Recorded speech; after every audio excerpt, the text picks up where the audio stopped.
Good morning, my dear students. I am your maths faculty Anil Singh, and today I am going to start with a part of conic section hyperbola, है ना। तो hyperbola को आज हम लोग start करेंगे और देखते हैं कि आखिर ये टॉपिक इलिप्स से कैसे रिलेटेड है। इलिप्स को हम इससे पहले पढ़ चुके हैं और वहाँ पे देख चुके हैं कि जो भी प्रॉपर्टीज़ थी इलिप्स की वो किस तरह से आखिर अप्लाई होने वाली थी। अब बात करेंगे हम लोग हाइपरबोला की। हाइपरबोला भी एक तरह से इलिप्स को अगर हम देखें तो इलिप्स जैसा ही एक टॉपिक है ना। बहुत ज़्यादा डिफरेंस नहीं है इसमें।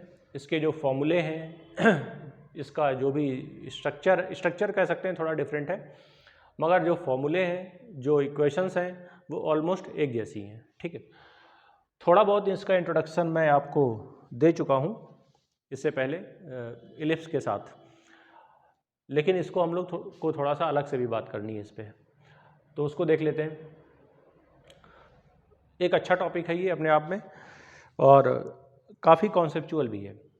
ठीक है, तो अगर हम कॉन्सेप्ट को सही से समझ पाते हैं तो चीज़ें बहुत आसान होंगी, और अगर चीज़ें हम थोड़ा सा हमें दिक्कत आती है समझने में तो उसको थोड़ा सा हमें कई बार एक से दो बार तीन बार कम से कम रिवाइज करना होगा, क्योंकि जो फॉर्मूले हैं वो थोड़ा सा हटके हैं, है ना। प्लस माइनस का थोड़ा बहुत अंतर आपको देखने को मिलेगा इलिप्स और हाइपरबोला में। ठीक है, इलिप्स की बात तो हम कर ही चुके हैं, उसके जो भी फॉर्मूले थे वो भी हम देख चुके हैं। अब हम लोग बात करेंगे हाइपरबोला की और इसके फॉर्मूले और इक्वेशंस और जितनी भी चीज़ें हैं उस पर बात करेंगे। ठीक है, तो सबसे पहले जो आपके सामने बोर्ड में लिखा हुआ है वो इसकी डिफिनीशन है, पहले उस पर बात कर लेते हैं फिर आगे बढ़ेंगे। ठीक है,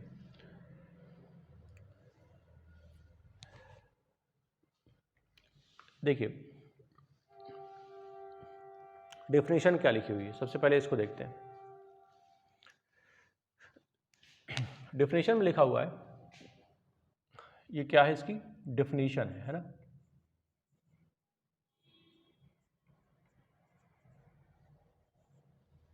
क्या लिखा है, a hyperbola the set of all points in plane the difference of whose distance from two fixed point is always constant.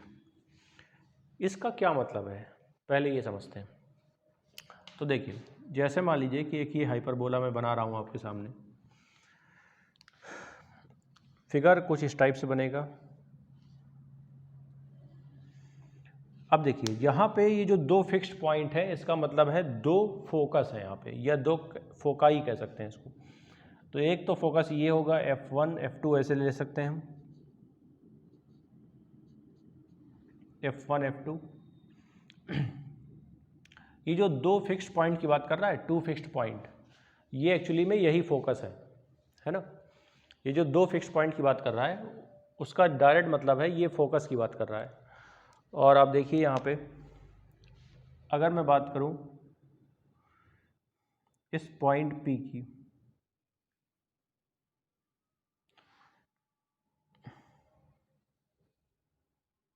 ये अगर मैं दोनों को देखता हूँ यहाँ से, इस पॉइंट से इसकी दूरी, इस पॉइंट से इसकी दूरी, इनका जो डिफरेंस होगा वो हमेशा कांस्टेंट होगा। वही यहाँ पे लिखा हुआ है। यहाँ पे क्या लिखा हुआ है, hyperbola is a set of all points, है ना। अब इसमें बहुत सारे पॉइंट्स होंगे, इधर भी बहुत सारे पॉइंट्स होंगे, यहाँ पे भी पॉइंट्स बहुत सारे होंगे, है ना। अगर इस पॉइंट की बात करें, यहाँ पे एक पॉइंट ले लेते हैं मान लीजिए, तो इसकी जो डिस्टेंस होगी वो भी इस तरह से निकालेंगे हम।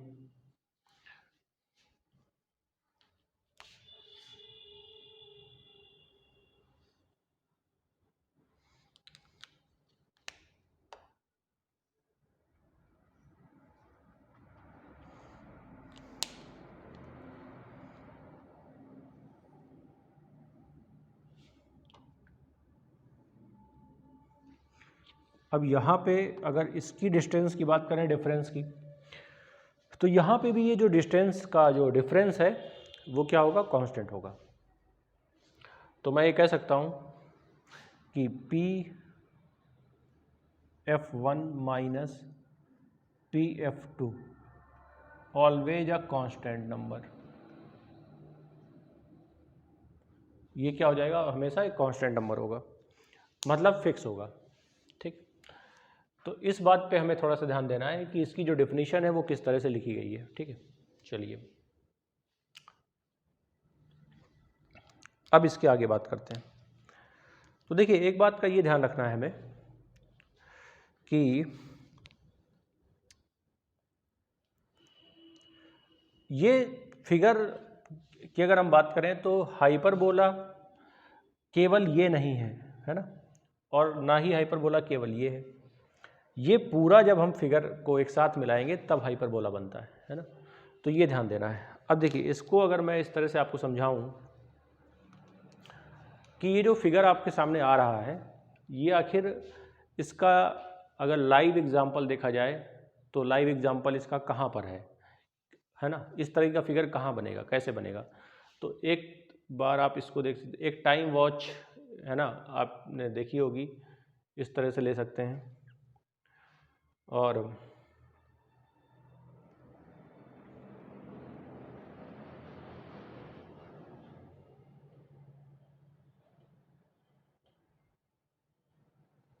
ये होता है इस टाइप से है ना, जिस पे यहाँ पे से रेत भरी होती है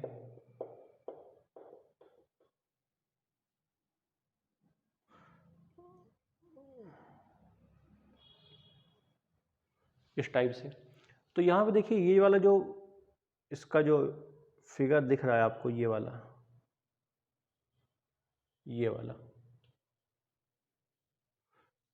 देख पा रहे हैं, ये वाला जो दिख रहा है आपको, ये एक तरह से हाइपरबोला के इसका जो फ्रेम है वो हाइपरबोला टाइप का। वैसे यहाँ पे आप देख सकते हैं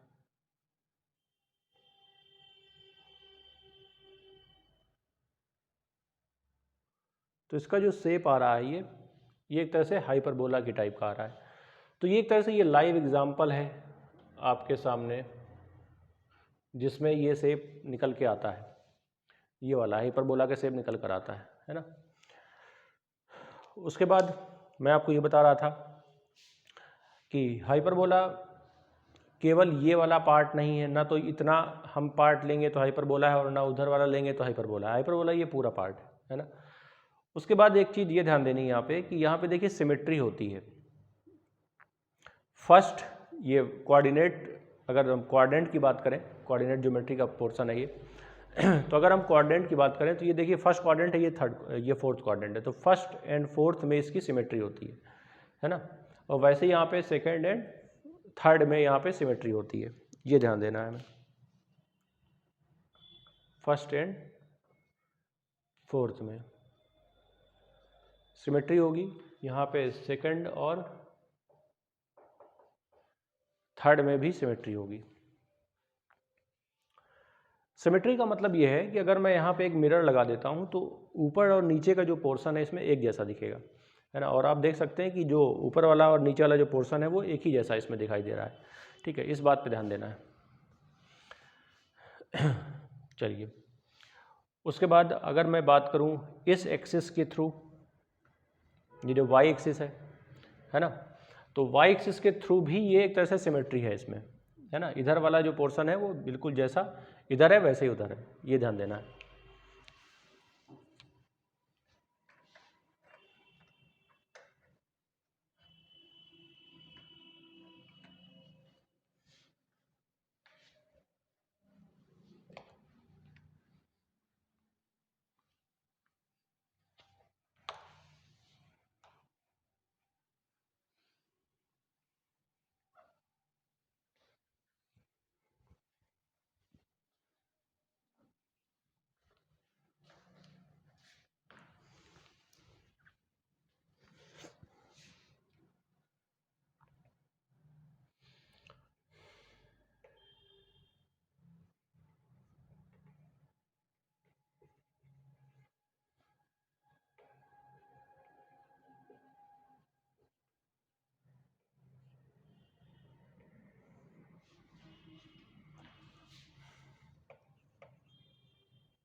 अब हम बात कर रहे हैं कि आखिर जो हाइपरबोला है वो कितने टाइप का हो सकता है। तो यहाँ पे देखिए मैंने दो तरह के हाइपरबोला लिखे, एक तरफ लिखा है स्टैंडर्ड हाइपरबोला, एक तरफ लिखा है कॉन्जुगेट हाइपरबोला। स्टैंडर्ड हाइपरबोला में क्या होगा, ये कुछ इस टाइप से होगा।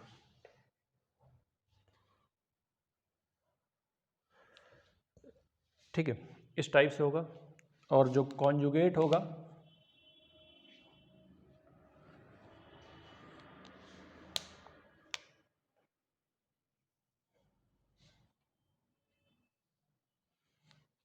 वो इस टाइप से होगा।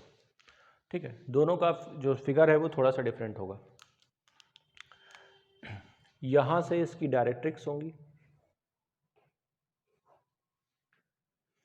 ये इसकी डायरेक्ट्रिक्स है, इसकी डायरेक्ट्रिक्स इधर होंगी, ये इसकी डायरेक्ट्रिक्स है। ठीक है, इसके बाद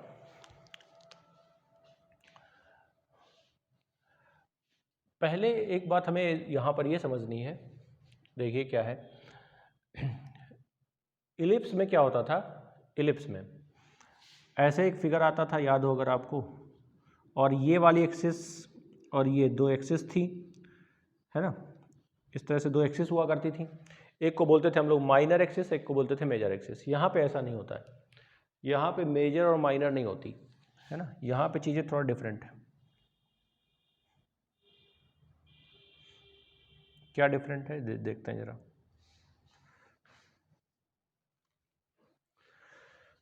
यहाँ पे क्या डिफरेंट है, देखिए सबसे पहले तो हमें ये समझना है कि ये वाली जो एक्सिस है और ये वाली, इसको हम लोग बोलते हैं ट्रांसवर्स एक्सिस। क्या बोलते हैं इसको, ट्रांसवर्स एक्सिस।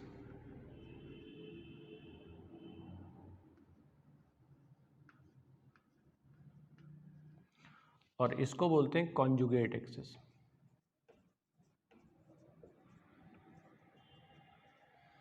ठीक, और कॉन्जुगेट या इसको टी ए और इसको सी ए, कॉन्जुगेट एक्सिस और ट्रांसवर्स एक्सिस ऐसे बोल सकते हैं, सी ए और टी ए। इसके बाद अगर मैं बात करूं कि इसका जो इनसाइड और आउटसाइड पोर्शन है वो कहाँ पर है ना, इनसाइड पोर्शन कौन सा है और आउटसाइड पोर्शन कौन सा है, ये कैसे पता लगाएं। तो देखिए इसमें ये वाला जो एरिया दिख रहा है आपको, ये वाला जो एरिया है, ये है हमारा आउटसाइड। ये कौन सा एरिया है, आउटसाइड एरिया, या कह सकते हैं एक्सटीरियर। और ये वाला जो एरिया है इधर वाला, ये वाला है ना, ये है हमारा इनसाइड एरिया।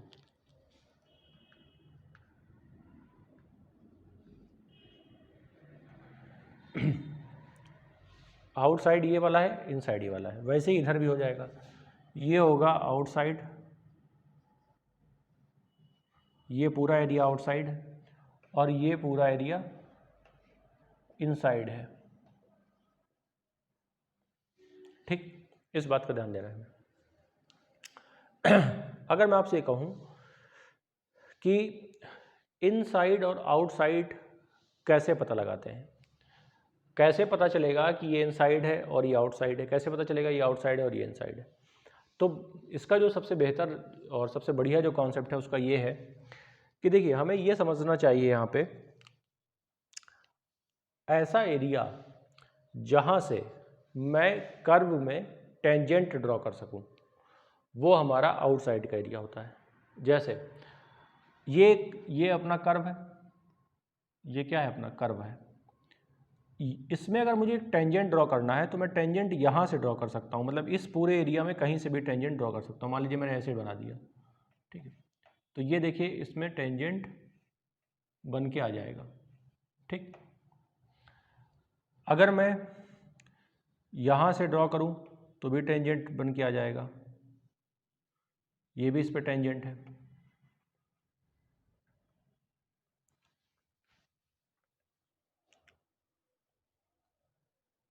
ठीक है, ये इस पे टेंजेंट है, लेकिन मैं इधर से इस पे टेंजेंट ड्रॉ नहीं कर सकता, इसीलिए ये हमारा आउटसाइड एरिया है और ये वाला हमारा इनसाइड एरिया है। ठीक है, इस बात का ध्यान देना। उसके बाद अगर हम बात करें फोकस की, तो ये हमारा F1 है, ये इधर यहाँ पे F2 है। ठीक है,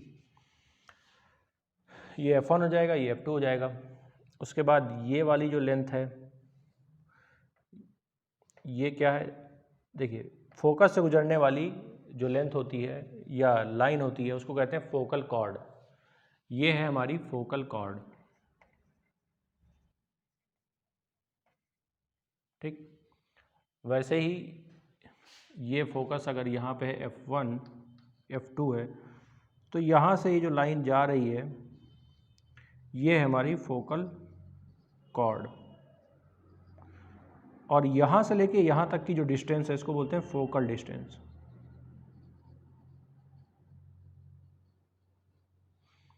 क्या बोलते हैं? Focal distance. ठीक है,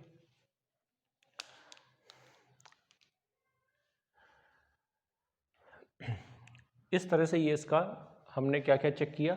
फोकल डिस्टेंस क्या है, वर्टाइसेस कहाँ पर होंगे, ये वर्टाइसेस होंगे, ये तो सेंटर है 0,0, यहाँ पर भी ये सेंटर है 0,0। ठीक, दोनों ट्रांसवर्स और कॉन्जुगेट एक्सिस जिस पॉइंट पे इंटरसेक्ट करती हैं उसी को हम सेंटर कहते हैं, और वो 0,0 होता है ना। उसके बाद ये हमारी डायरेक्ट्रिक्स हैं, वैसे ये वाली दोनों अपनी डायरेक्ट्रिक्स हैं। ठीक, डायरेक्ट्रिक्स का आइडिया हमें होना चाहिए। फोकल कॉर्ड क्या है, फोकल लेंथ क्या है, एलआर क्या है। एलआर क्या है? ऐसी लाइन जो फोकस से होकर गुजर जाए और इस पे 90 डिग्री हो, ये हमारी है एलआर। ठीक, तो अब हम लोग एक तरह से मेन जो इसका पोर्शन है वो देख चुके हैं कि क्या है क्या नहीं। ठीक है, तो हमें बस ये पता होना चाहिए कि ये दो अपने पास दो तरह से जो है वो हाइपरबोला होते हैं। अच्छा, मेन पार्ट है इसका इक्वेशन। इक्वेशन देखिए कैसे लिखी जाए। इक्वेशन जब हम लिखेंगे तो इसकी इक्वेशन होगी x² upon a² minus y² upon b² equal to 1। ये इसकी इक्वेशन है, और जब इसकी इक्वेशन लिखूंगा मैं तो क्या लिखूंगा, y² upon a² minus x² upon b² equal to 1। ये इक्वेशन इसकी हो जाएगी। ठीक, ये बात ध्यान देना है। चलिए अब आगे बढ़ते हैं।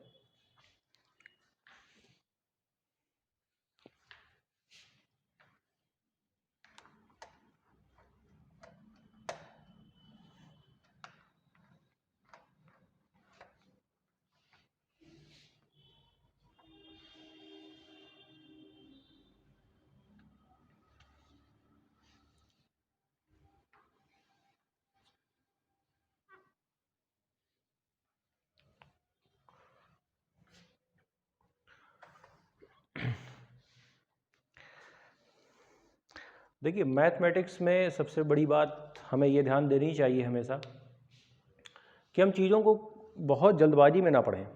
ठीक है, मैथमेटिक्स एक ऐसा सब्जेक्ट है जिसको अगर हम आराम से पढ़ रहे हैं, है ना, चीज़ों को समझ के पढ़ रहे हैं, कॉन्सेप्ट को क्लियर करते हुए पढ़ रहे हैं, तब तो हम बहुत अच्छा इसमें कर पाएंगे। अदरवाइज़ बाकी सब्जेक्ट के कंपेयर में अगर मैथमेटिक्स को देखा जाए तो वो बिल्कुल टोटली डिफरेंट है, डिफरेंट फ्रॉम अदर सब्जेक्ट्स, क्योंकि यहाँ पे सारी चीज़ें कॉन्सेप्ट बेसिस पर होती हैं, है ना।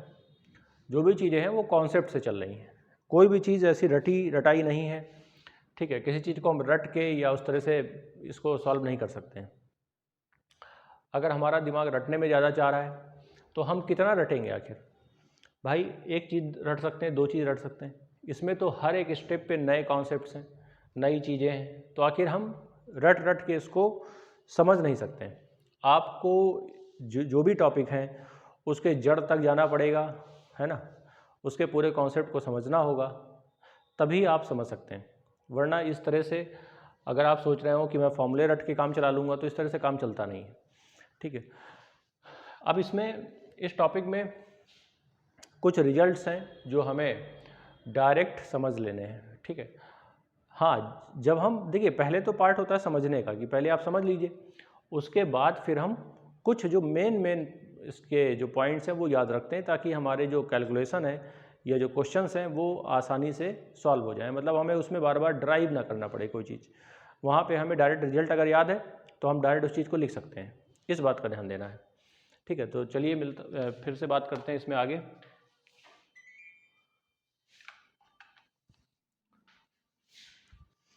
कुछ पॉइंट्स हैं जो मैं लिख रहा हूँ यहाँ पे।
देखिए इन सारी चीज़ों को अभी हम लोग प्रैक्टिकली देखेंगे, मगर अभी के लिए अगर डायरेक्ट हम देखें तो इसको मैं लिख रहा हूँ, और ये हमारे दिमाग में हमेशा होनी चाहिए अगर हम क्वेश्चन को सॉल्व कर रहे हैं इस टॉपिक के।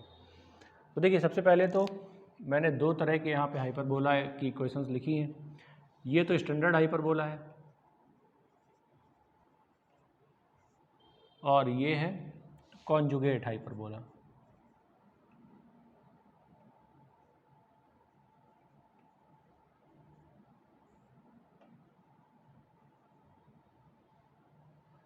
यहाँ पे देखिए आप इसकी इक्वेशन देखिए, यहाँ पे बीच में माइनस है, यहाँ पे माइनस का एक तरह से मल्टीप्लाई किया गया है, तो यहाँ पे माइनस है, या फिर आप वाई स्क्वायर को इधर लिख दीजिए वो भी चलेगा, जैसे मैंने अभी पीछे लिखा था, एक ही बात है।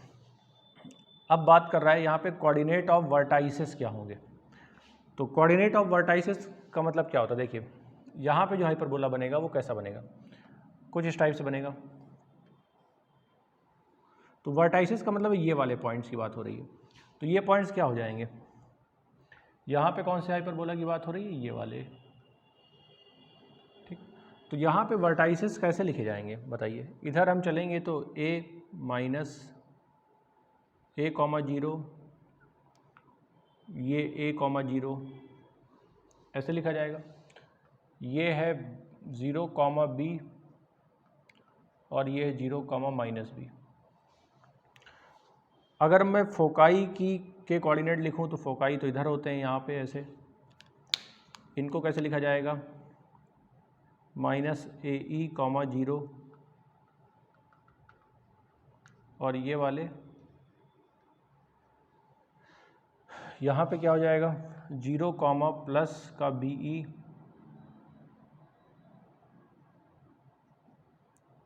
और ये 0 कॉमा माइनस का BE।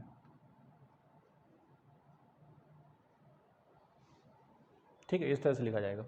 Length of transverse axis, transverse axis का मतलब ये वाली लेंथ। तो देखिए इसमें जो लेंथ लिखी जाती है वो ये लिखी जाती है, ट्रांसवर्स एक्सिस यहाँ से लेके यहाँ तक होती है ये वाली, तो ये हो जाएगी 2a। और वैसे ही यहाँ पे ये वाली लेंथ की बात हो रही है तो ये हो जाएगा 2b। इस तरह से लिखा जाएगा। Length of conjugate axis, conjugate axis के लिए क्या होगी, इसके लिए कॉन्जुगेट एक्सिस ये वाली है। अच्छा, ये ध्यान देना है हमें एक चीज़, इस चीज़ को मैं अलग से आपको बताऊंगा अभी। यहाँ पे पॉइंट्स लेने होंगे अपने को, ये B है और ये भी B है, ये पूरा 2B है, तो ये 2B हो जाएगा। और यहाँ पे ये A है और ये A है तो 2A हो जाएगा। Equation of directrix, equation of directrix की बात कर रहा है। तो यहाँ पे देखिए डायरेक्ट्रिक्स का मतलब होगा ये वाली लेंथ, ये वाली जो लाइन खींच रही है x बराबर plus minus a upon e. यहाँ पे हो जाएगा y equal to plus minus b upon e, क्योंकि यहाँ पे y एक्सिस पर डायरेक्ट्रिक्स होंगी। इसेंट्रिसिटी E, एक बात का ध्यान ये देना है कि इसेंट्रिसिटी अगर देखा जाए इस टॉपिक में वो हमेशा ग्रेटर देन 1 होगी। इसेंट्रिसिटी ग्रेटर देन क्या होगी 1 होगी। और यहाँ पे क्या हो जाएगी a square plus B square upon A square का रूट, और यहाँ पे हो जाएगा B square plus A square upon B square का रूट। तो ये आपके बेसिक जो भी यहाँ पे पॉइंट्स थे वो मैंने लिखे। ठीक है, तो इन पॉइंट्स को हमें ध्यान रखना है, और इसके अलावा जो भी पॉइंट्स है वो मैं लिखा रहा हूँ आपको।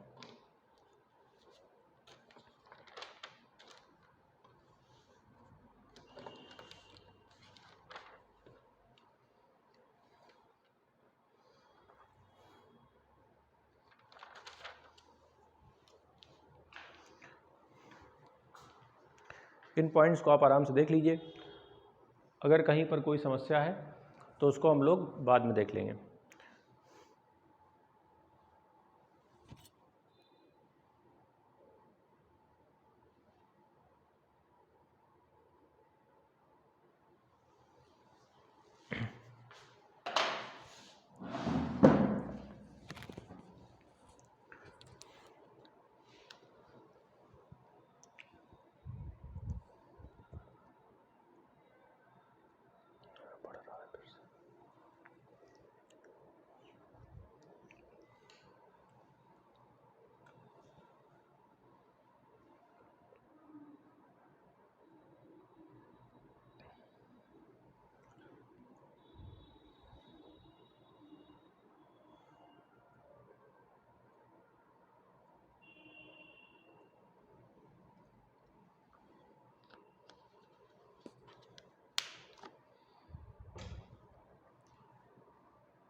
कोऑर्डिनेट ज्योमेट्री में हमें सबसे पहले ये ध्यान देना है कि जो भी इम्पोर्टेंट पॉइंट्स हैं वो हमें याद होने चाहिए।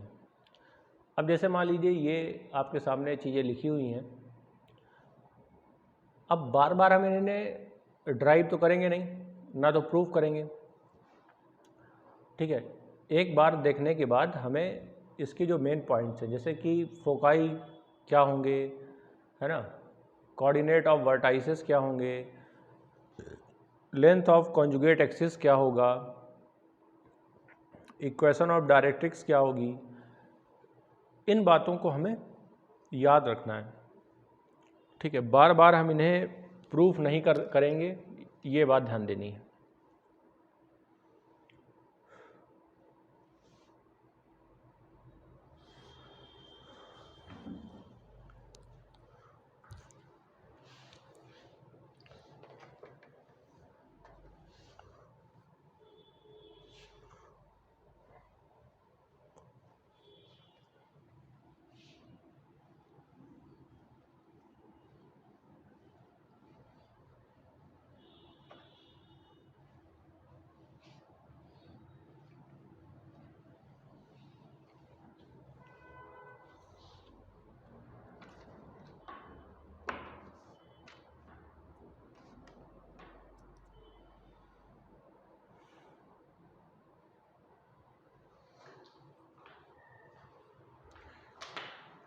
कुछ चीज़ें इसमें और समझते हैं हम लोग।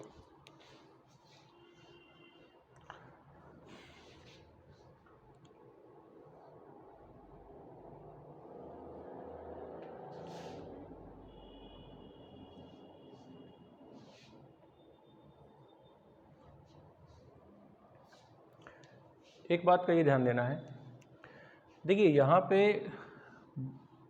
अभी हम लोग जितने भी हमने फॉर्मूले देखे हैं, एक चीज़ ये समझ लीजिए पहले कि ये जो वर्टाइसिस था 0,0 और ये फोकाई था F1, ये F2, इसकी जो यहाँ से यहाँ तक की लेंथ होती है ये वाली, इसको बोला जाता है C। इसको क्या बोलते हैं? C बोलते हैं। A क्या है? A है हमारी ये वाली दूरी, ये है A। और B क्या है? B को समझ लेते हैं। तो देखिए B का मतलब ये हुआ, एक मैं लाइन ऐसे ड्रॉ कर रहा हूँ,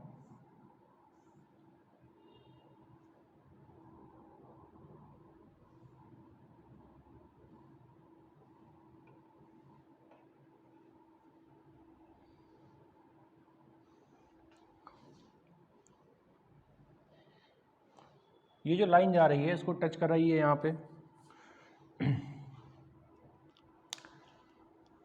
अगर मैं इसमें एक परपेंडिकुलर डालूं,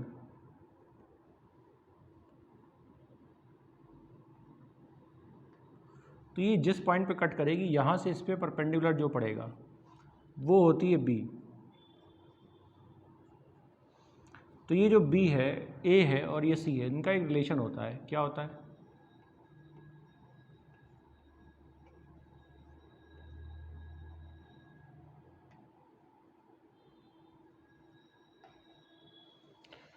ये एक रिलेशन होता है A² + B² = C²। B को कैसे लिखना है इस बात का ध्यान देना है कि यहाँ से आपको एक परपेंडिकुलर इस पर डालना है और यहाँ से एक इस पर। तो जैसे ही हम जितनी दूरी पर ये कटेगा वही हमारा B होगा, और ये वाली लेंथ A है ना? ये तो समझते हैं हम लोग। एक बात का ध्यान देना है,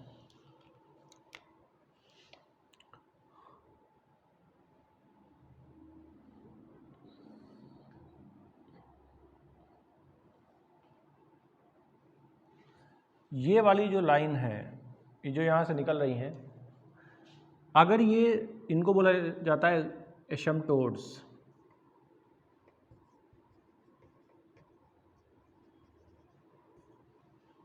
asymptotes of hyperbola.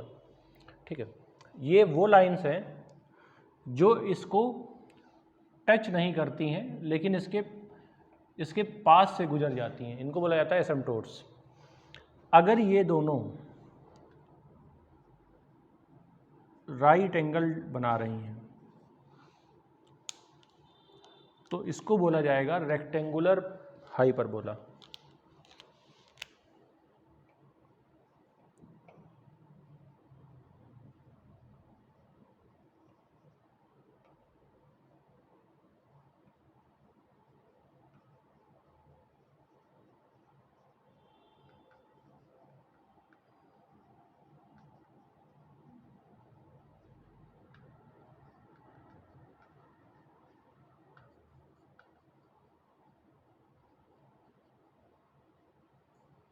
Then hyperbola will be a rectangular.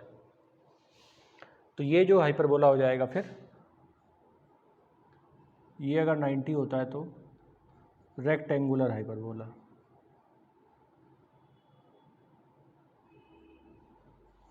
ठीक, ये हमें ध्यान देना है इस बात का।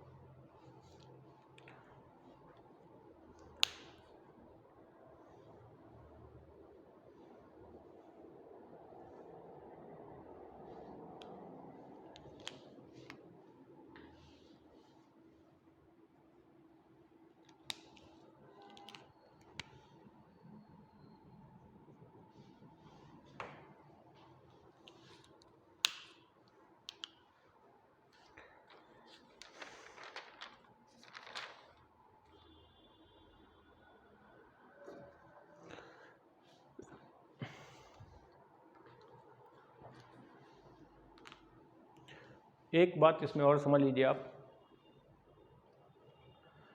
If in a hyperbola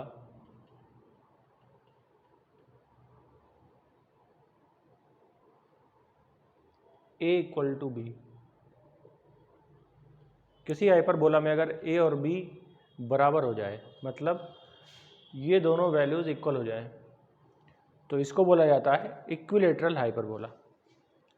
then hyperbola will be a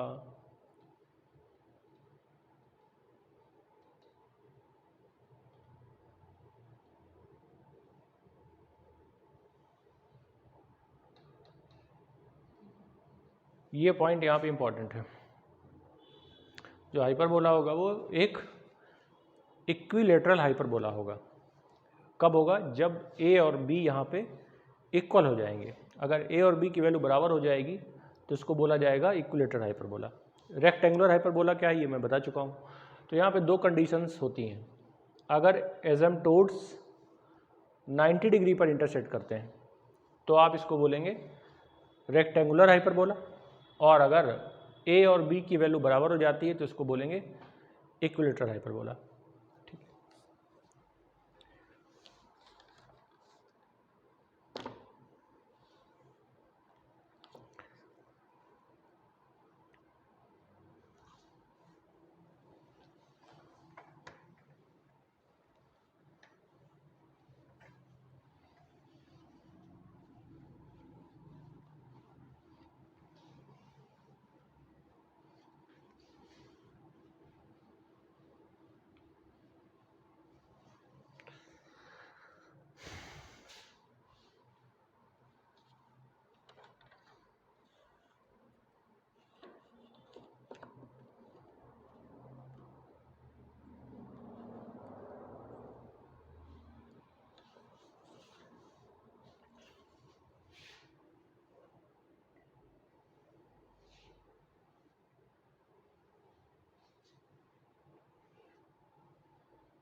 यहाँ से मैंने एक परपेंडिकुलर डाला और ये आपको पता होगा कि यहाँ पे जो रेशियो होता है इन दोनों का ये हम इलिप्स में भी पढ़ चुके हैं।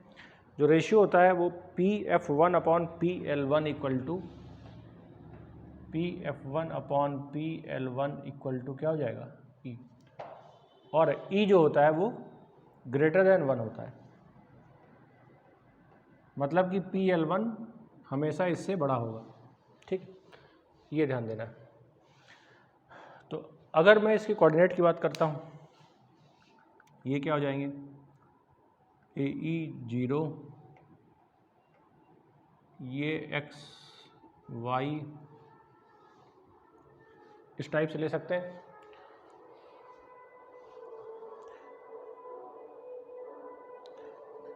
इसकी इक्वेशन होती है x बराबर a अपॉन ई।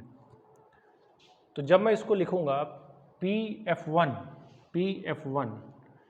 तो क्या लिखूँगा, x माइनस ए ई का whole square plus y minus 0 मतलब वाई स्क्वायर। PL1 कैसे लिखा जाएगा, a upon x minus A upon E equal to में ई। और अब मैं करूँगा इसको सॉल्व। जब मैं इसको सॉल्व करूँगा तो देखिए कैसे होगा, ये इधर जाएगा, स्क्वायर होगा ये पूरा, है ना। यहाँ पे क्या बन जाएगा इसका, यहाँ पे तो अंडर रूट होता है, यहाँ पे क्या होता है, अंडर रूट होता है ना। तो अंडर रूट जब ओपन होगा तो कैसे आएगा ये, X square A square plus A square E square minus 2x A E plus Y square equal to, है ना, ये इसका स्क्वायर ई स्क्वायर इसका भी स्क्वायर होगा तो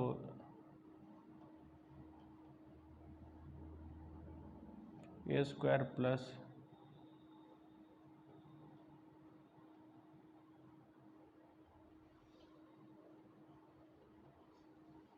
इसका मल्टीप्लाई कर दीजिए अंदर,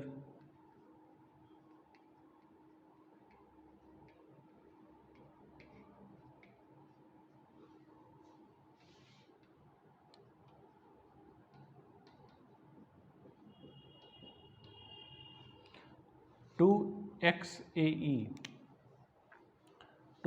कट जाएगा। जब ये दोनों सॉल्व होंगे तो कैसे सॉल्व होगा, देखिए एक्स स्क्वायर कॉमन आएगा, ये इधर जाएगा, 1 माइनस ई स्क्वायर हो जाएगा plus Y square equal to क्या बचा यहाँ पे, ए स्क्वायर।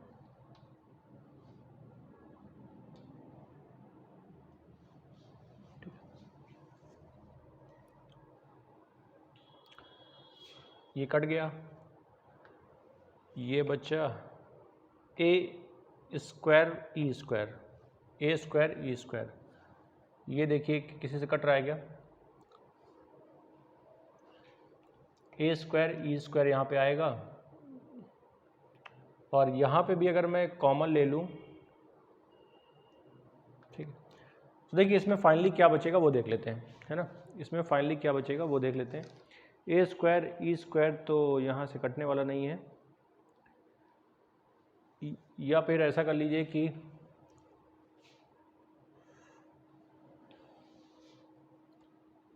ई स्क्वायर इन दोनों में से कॉमन ले सकते हैं या तो आप, ठीक है। वैसे आप इन दोनों में कॉमन ले चुके हैं एक्स स्क्वायर, ठीक है, और ये वाला जो पोर्शन है ये बच गया था यहाँ पे। तो जब फाइनली जो बचेगा वो देख लेते हैं, यहाँ पे फाइनली क्या बचेगा वो देख लेते हैं।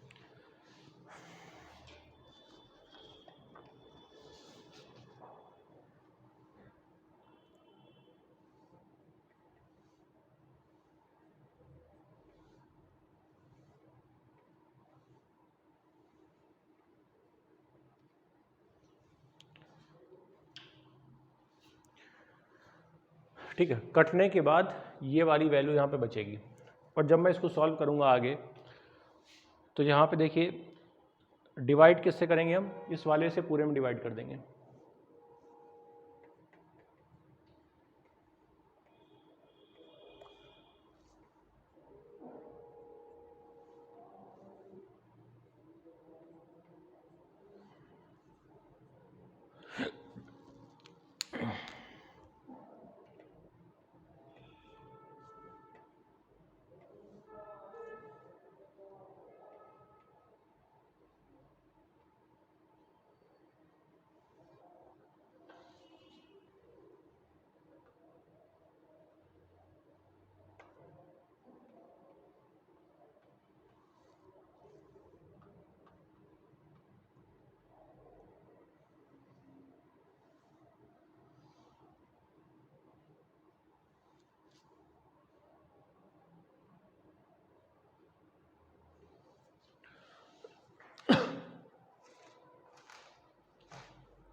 तो इस तरह से हमारा ये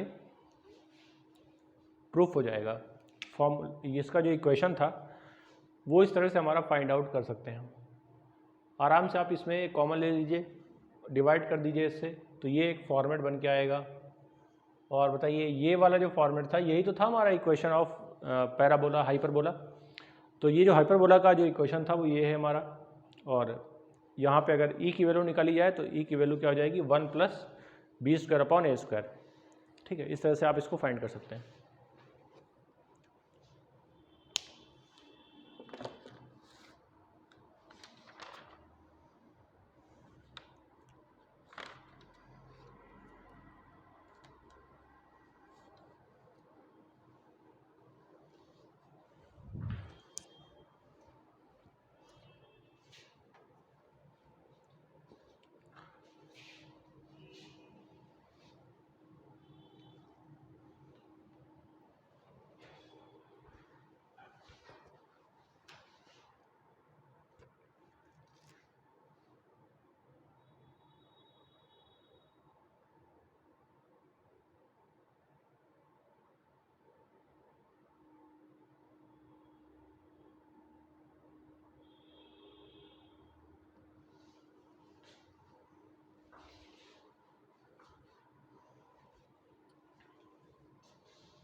तो फाइनली जो भी चीज़ें हमने सीखी हैं वो एक बार मैं फिर से यहाँ पे लिख रहा हूँ, एक पूरा फुल डायग्राम बना रहा हूँ।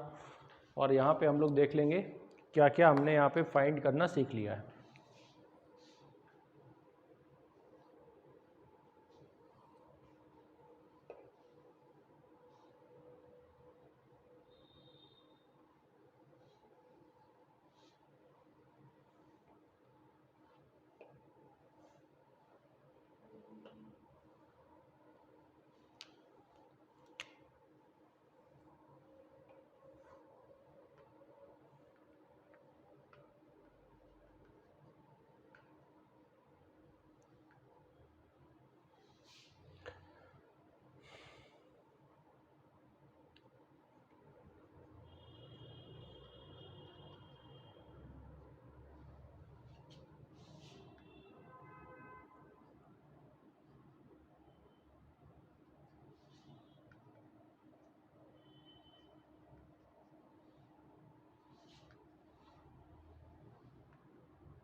तो देखिए यहाँ पे मैंने सारी चीज़ें लिख दी हैं, जो भी चीज़ें हमने फाइंड की हैं या सॉल्व करके हमने निकाला है वो सारी चीज़ें मैंने यहाँ पे लिख दी हैं, ठीक है। तो इसको आप आराम से नोट कर सकते हैं और यही सारी चीज़ें हैं जो हमें डायरेक्ट याद रखनी है। यहाँ पे एक चीज़ और देख लीजिए, जो ई होगा वो क्या होगा, 1 + b² अपॉन a², ये ए की वैल्यू है यहाँ पे, और इक्वेशन इसकी हो जाएगी x² अपॉन a² माइनस, ठीक। डायरेक्ट्रिक्स की इक्वेशन ये लिखी हुई है, ठीक है। फोकल लेंथ आपको ये दी गई है, LR लेटेस्ट रेक्टम की लेंथ बताई दी गई है आपको, सारी चीज़ें हमने देख ली यहाँ पे, ठीक है। चलिए बात करते हैं आगे।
तो देखिए जैसे ही एक इक्वेशन दी गई है हमें हाइपरबोला की, और इसमें हमें बताना है ऑल पैरामीटर्स ऑफ हाइपरबोला। तो सबसे पहले बीच में माइनस साइन है, तो यहाँ से हम एक बात ये समझ गए कि ये हाइपरबोला की ही इक्वेशन है। और अगर मैं हाइपरबोला को यहाँ पे ऐसे बना लेता हूँ,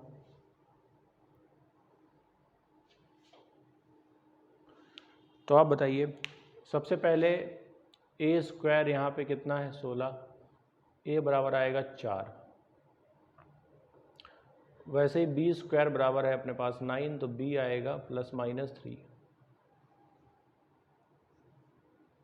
ये आ जाएगा। ये पॉइंट अपने पास देखिए आ गए, ये क्या आ गया अपने पास 4 -4, 0, ये आ गया 4, 0।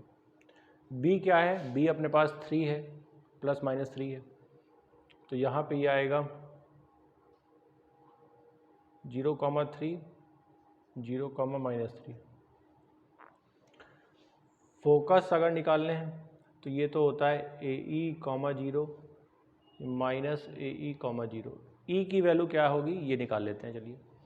तो E बराबर होता है कितना, 1 + b² मतलब 16 / 9, तो ये कितना आ जाएगा 25/9 मतलब 5/3, 5/3।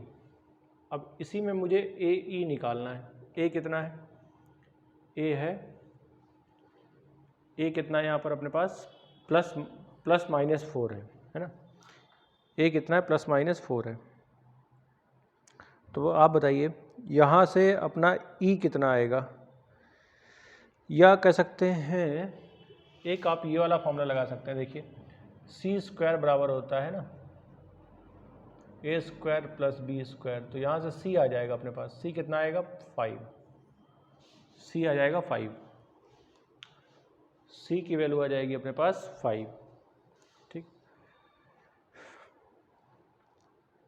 और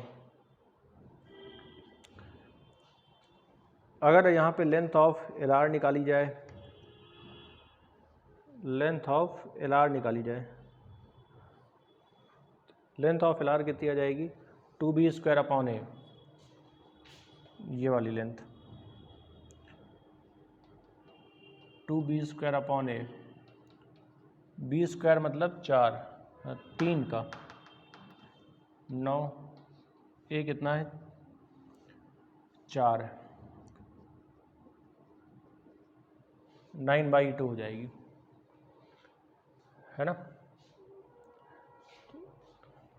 ए अपॉन ई होता है ये। अगर यहाँ पे डायरेक्ट्रिक्स की इक्वेशन निकाली जाए,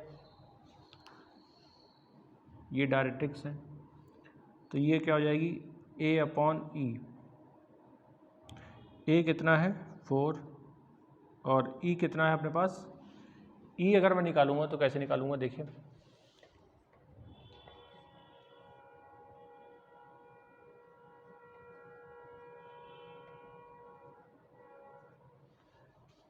ऐसे करूँगा। बी कितना है 16 डिवाइड बाई 9, 25,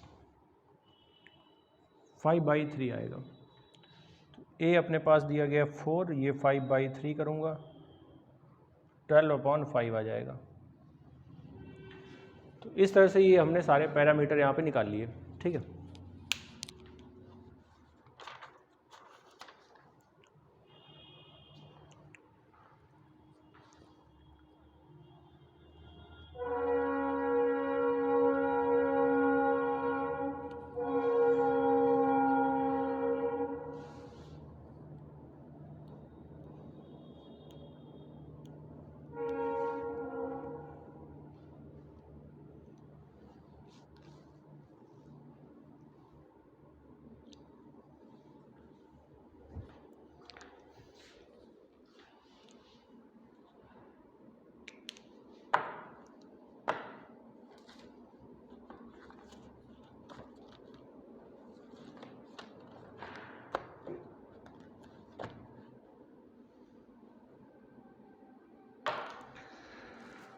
तो इस तरह से हमने ये आज जो भी बेसिक्स थे हाइपरबोला के वो सारे पढ़ लिए हैं, ठीक है।